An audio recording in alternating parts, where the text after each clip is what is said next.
Hi everyone, I hope you're all doing well. We're starting over again.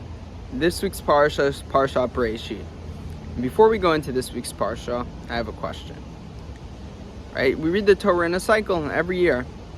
So why does Bereshit come right after V'zod HaBracha? Right? Obviously, it's beginning and end. But what connection do these two Parshas have? We like to think, like in a linear sense, Parsha after Parsha after Parsha, the connection.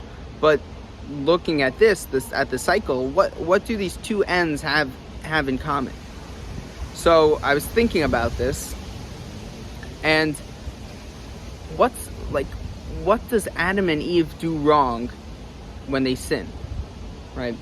And the take I have on this is from Rav Jonathan Sachs, and what happened with the sin is Adam and Eve let their eyes overpower what they heard.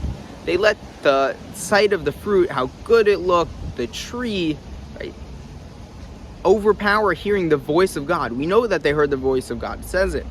So they let their eyes overpower what they heard.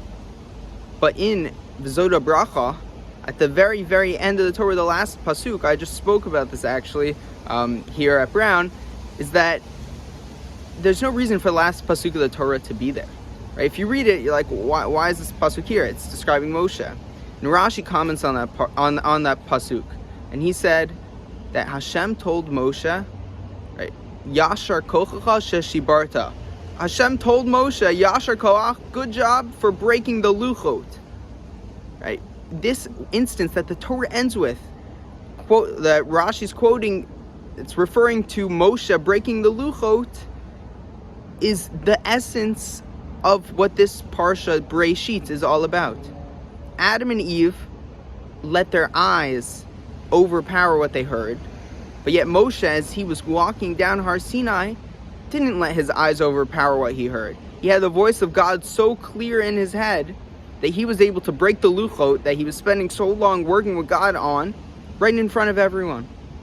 Right? And that is as I spoke about a few weeks ago, that's the lesson that we all have to take, that our eyes can deceive us, right?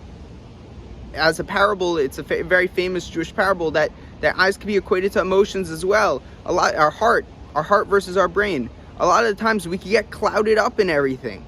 But really what we have to do is we have to listen. We have to have this kind of clarity that Moshe Rabbeinu had, that led us into this whole cycle in the first place, seen in this week's Parsha with Adam and Eve. So I give everyone a bracha that we're all able to obtain this clarity, where one day Hashem will be able to tell each and every one of us, Yashar koach, Yashar kocha sheshibarta. Hopefully we don't have to smash the 10 Commandments for Hashem to say Yashar koach to us, but hopefully one day He'll say to all of us, Shabbat Shalom.